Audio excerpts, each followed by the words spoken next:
지금 증권가에서 아주 흥미로운 일이 벌어지고 있습니다. 반도체 섹터 목표가가 줄줄이 상향되고 있어요.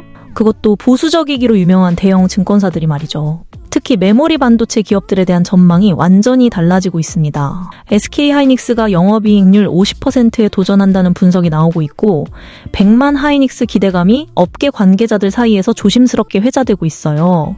50만 원을 넘어선 지 얼마 안 됐는데 벌써 100만 원이라니 황당하게 들리시나요? 하지만 근거가 없는 이야기가 아닙니다. 오늘 여러분께 그 근거를 하나하나 짚어드리겠습니다. AI 메모리 반도체가 재평가 국면으로 돌입하고 있습니다. 지금까지 AI 수혜는 엔비디아 같은 AI 반도체 기업, 그 다음이 SK하이닉스의 HBM 정도로만 국한됐죠.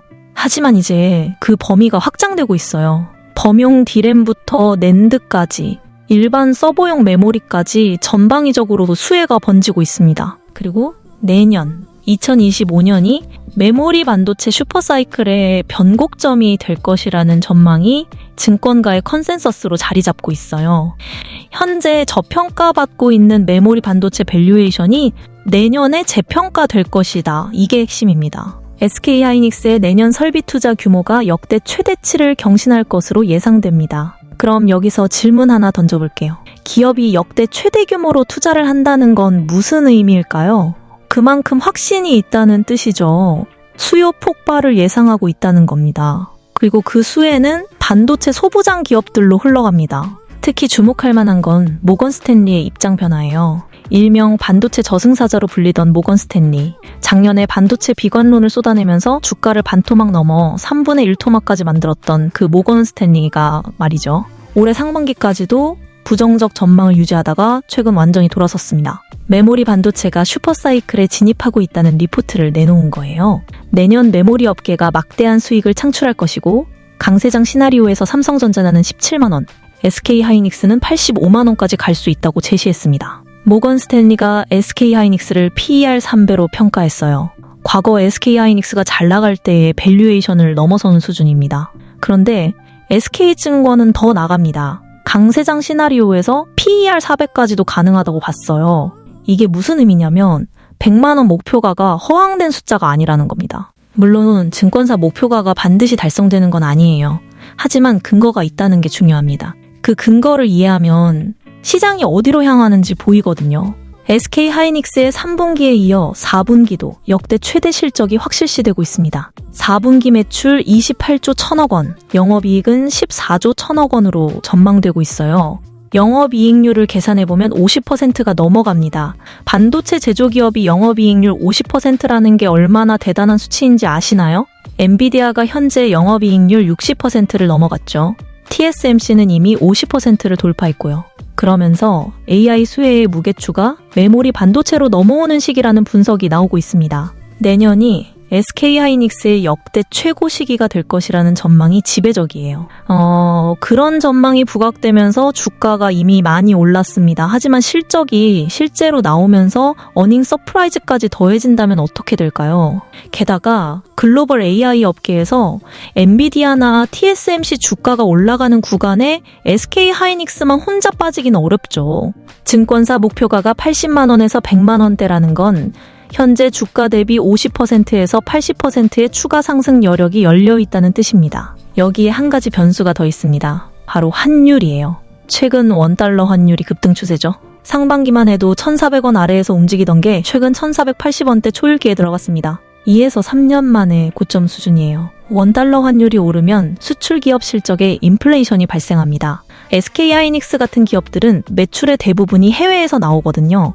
환율이 100원만 올라도 실적이 크게 개선돼요. 그럼 어닝 서프라이즈가 나타날 수 있고 주가도 함께 오르는 실적과 주가의 동반 인플레이션이 발생하는 겁니다. 지금 환율 상황까지 고려하면 내년 실적은 현재 전망치보다 더 좋아질 가능성이 높아요. 혹시 중국 메모리 업계가 DDR로 양산에 돌입한다는 뉴스 보셨나요? 걱정하시는 분들 계실 겁니다. DDR4 때 중국이 대량 생산하면서 메모리 가격이 폭락했던 악몽이 떠오르시죠?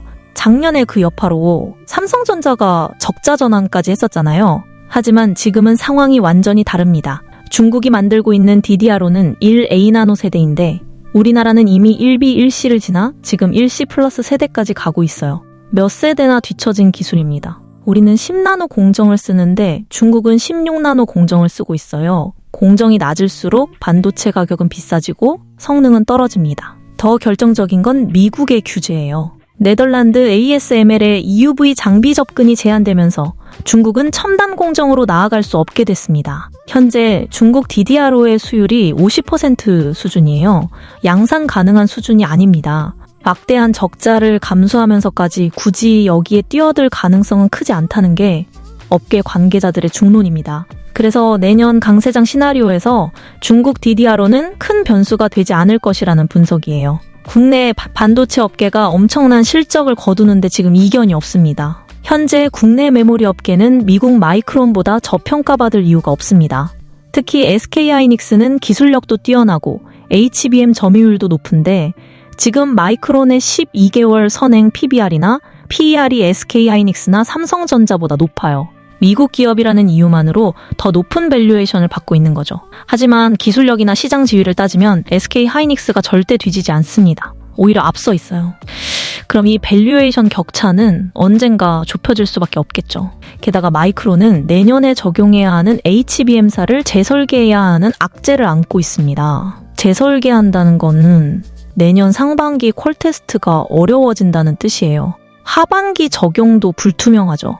1년 동안 최첨단 공정 경쟁에서 탈락하는 겁니다. 그럼 그 빈자리를 누가 채울까요? 당연히 삼성전자와 SK하이닉스예요. 점유율 확대가 확실시되는 상황입니다. 자, 여기까지 들으시면서 어떤 생각이 드시나요? 메모리 반도체 슈퍼사이클이 온다는 건 알겠는데 그럼 구체적으로 어떤 종목을 어떤 타이밍에 접근해야 하는지 궁금하시죠? 시장은 빠르게 움직입니다. 모두가 알게 됐을 때는 이미 늦어요.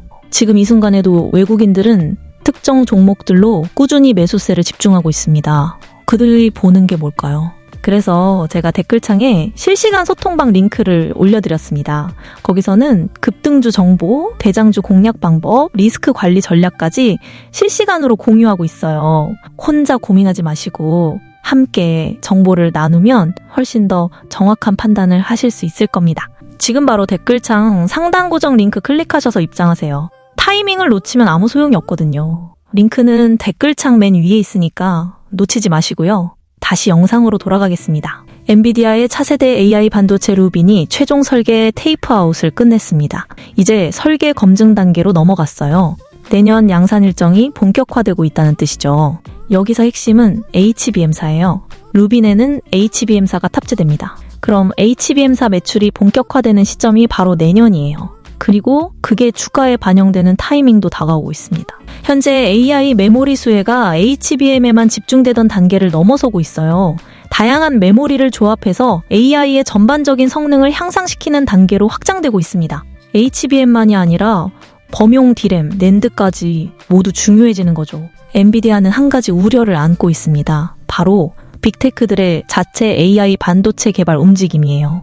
오픈 AI, 퀄컴, 브로드컴, 애플, 테슬라, 구글, 메타 모두 자체 AI 칩을 개발하고 있습니다. 엔비디아는 GPU 기반의 병렬 처리 시스템인데 AI 전용 반도체는 NPU 쪽으로 무게추가 이동할 수밖에 없어요. 그래서 엔비디아 독점 구조가 깨질 수 있다는 우려가 있죠. 하지만 여기서 메모리 반도체의 차별성이 나옵니다. 삼성전자나 SK하이닉스 같은 메모리 업체들은 엔비디아가 만들든 구글이 만들든 애플이 만들든 상관없어요. 누가 만들든 AI 반도체에는 메모리가 필요하거든요.